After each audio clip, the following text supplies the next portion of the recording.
Hello and welcome to Go Teach 11's Cooperating and Mentor Teacher Orientation.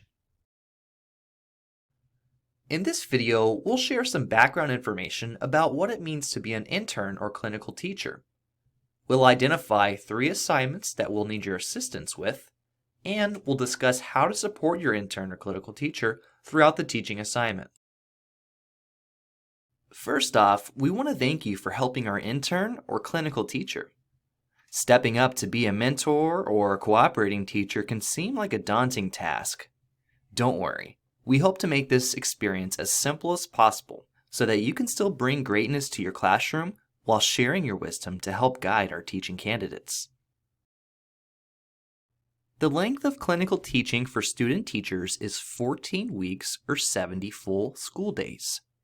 An internship is longer, it lasts for 1 full school year, which is 180 days or 75,600 minutes. The Texas Administrative Code says that each day shall not be less than an average of 4 hours each day in the subject and grade level of the certification sought. This does include intermissions and recesses, but does not cover conferences or lunch. The teaching candidate you'll be working with is on their way to earning their standard teaching certificate and is in the second phase of their alternative teaching program. During the second phase of the program, the candidate will need your recommendation, your principal's recommendation, the field supervisor's recommendation, and to complete all their coursework in the program in order to earn their standard teaching certificate. When the teaching candidate begins their intern or clinical teaching assignment, he or she experiences field supervision with an instructional specialist to help provide even more support and help refine teaching practices. Your teaching candidate will already have a probationary or intern certificate depending on whether or not they've passed their PPR exam upon their assignment. Those with probationary certificates will have 3 cycles of field supervision, whereas those with an intern certificate will experience 5 cycles of field supervision. Each field supervision cycle is initiated by the field supervisor, and it consists of a pre-observation conference to discuss the upcoming lesson that'll be observed, and then the field supervisor will conduct a 45-minute or more observation of the intern or clinical teacher actually teaching. Sometime after the observation, the field supervisor and teaching candidate will discuss what was observed and set intentions for growth. Note that the first field supervision must occur within the first 6 weeks of assignment, which comes up pretty quickly. You do not need to be present for the pre or post conferences. After the post-observation conference, the field supervisor will share with you the notes about the field supervision, and they'll ask for a signature and just to verify that you've received the notes. It is important that during the observation that the teaching candidate has complete ownership of the lesson, so feel free to sit at your desk or even work out another location during the observation. So while the clinical or intern teacher is in their teaching assignment, you provide the day-to-day support, the field supervisor visits periodically to check in with the candidate, and the Go Teach 11 staff ensures the candidate is up to date with additional coursework and certification requirements. Together, we form a system of support. Open lines of communication are super important, so let's communicate with each other as needed to provide assistance and support throughout the assignment. If your district has its own mentor teaching program, please let us know so that we could find the most efficient ways to support our teaching candidates. You might be wondering what sorts of tasks will require my direct involvement. Well, this slide summarizes the 3 assignments that will need your active participation. The first is the communication log, which serves as a tracker for conversations between you and the teaching candidate. The second is when you conduct a more formalized 45-minute observation of your intern or clinical teacher using an observation form. The third task is another more formalized observation where the teaching candidate observes your instruction for 45 minutes. The next few slides will provide a bit more information about these assignments.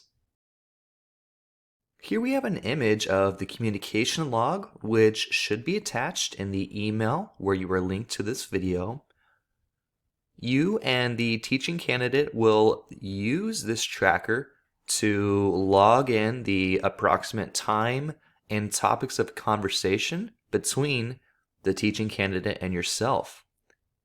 These conversations might be how to access information in different district portals, just checking in with the candidate to see how he or she's feeling, lesson planning, technology assistance, data discussions, or reflecting on what was taught. Meetings where the teacher candidate is mostly passive do not count. For example, if you attend a PLC together where there's little or no collaboration, we should not log that. But if the PLC is centered around analyzing data together and you guys are collaborating to come up with some solutions, that would certainly be something that you can log in the communication log. Cooperating teachers should log in 15 hours of support, whereas mentor teachers should log in 10 hours of support. Now, ultimately, the teaching candidate is responsible for entering information into this form, and really we just need your signature and, of course, the teacher candidate signature on this page by the end of the assignment. But we wanted to show you this form so that you can be aware of the task and begin brainstorming opportunities for support throughout the teaching assignment, so it's never really stressful at one moment trying to get the time in, that you sort of sequence things and do it in a progressive way. This observational form is another attachment in the email where you are linked to this video. You'll use this form to conduct a 45-minute or more observation of your intern or clinical teacher. The form has two sides. The first side uses T-test domain language to help you take observational notes for each of these dimensions. When you see evidence for the teacher meeting these dimensions, write in some notes in the small space provided. If you need more space, there's a little bit more on the back side of the form. If you don't see any evidence of this, you could write not observed or NA. By the way, this form is very similar to what the field supervisor will use. And so if the teaching candidate has received their first observation, they'll be somewhat familiar with this form and this process.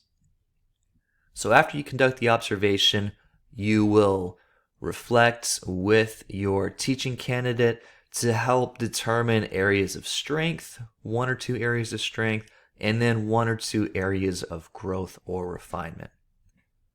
Following that, the teacher, either the clinical or the intern, will reflect on the experience, reflect on the conversation, make sure that it has your signature, their signature, and they will submit this form into our learning management system known as Canvas.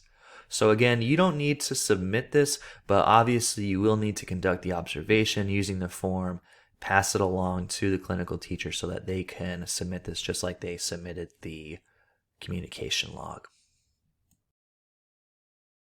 So, in summary, there are only a few tasks that will need your direct support. The big one being the communication log, then of course conducting that more formalized 45-minute observation of your candidate. That's once for cooperating teachers or once each semester for mentor teachers. You'll need to set up an observation where the candidate observes you using an observation form for 45 minutes or more. And finally, near the end of this assignment, we'll reach out to you to secure your recommendation for the teaching candidate so that they could earn their standard teaching certificate.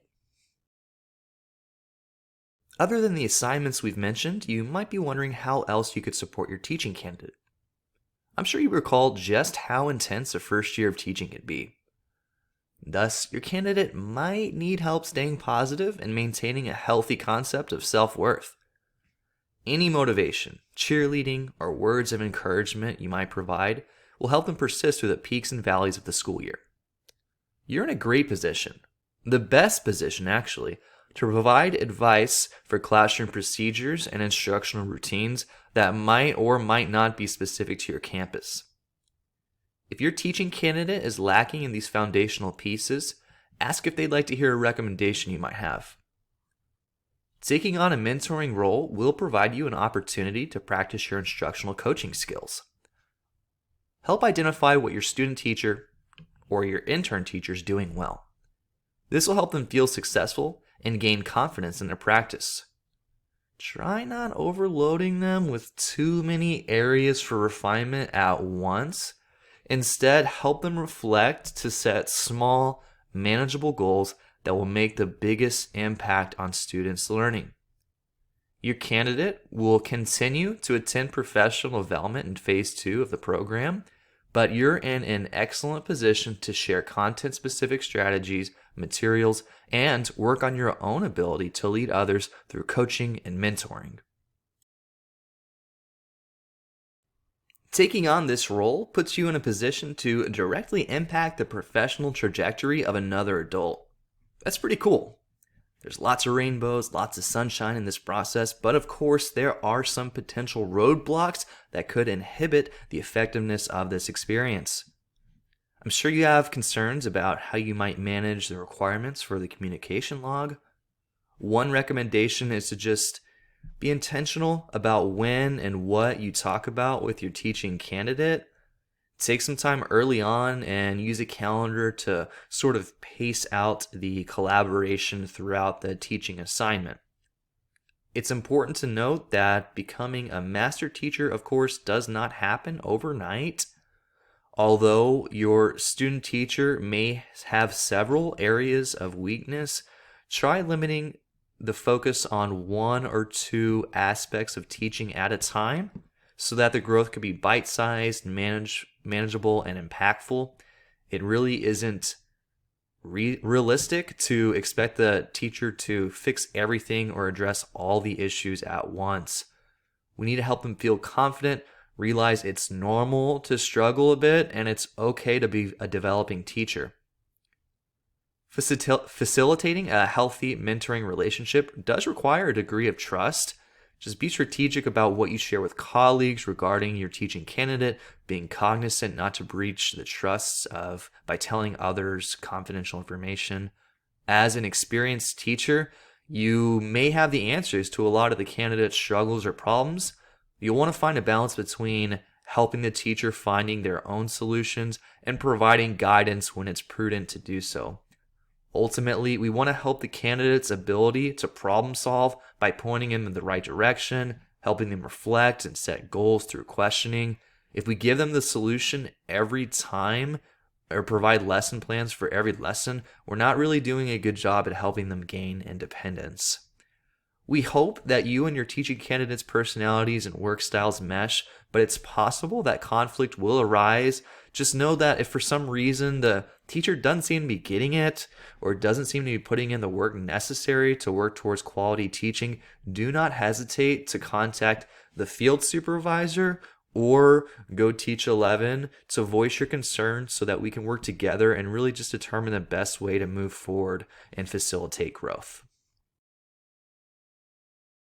All right, we've reviewed the major points for your time as a mentor or cooperating teacher with Go Teach 11. For more information about the program or the certification process, you could check out our certification handbook by typing in the URL goteach11.net and then navigating to the Journey Overview section where you could see the handbook. Cooperating teachers, you might find the schedule on page 23 helpful. It shares how you might transition the clinical teacher to take over the teaching responsibilities sequentially and then transitioning back towards the end of the assignment. So that's on page 23 if you'd like to take a look at that.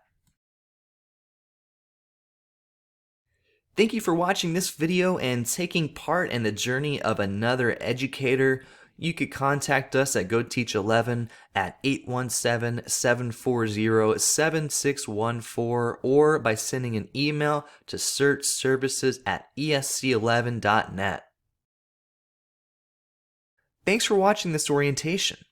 At this time, please take the brief Checking for Understanding quiz just to make sure we've got the essential information down. There's a URL in the email you received with this video. Click on the link, which will navigate to a Google form where we'll confirm basic contact information and ask a small handful of questions to make sure we're all on the same page. Thanks again. We look forward to working together, and please do not hesitate to reach out for any assistance or clarification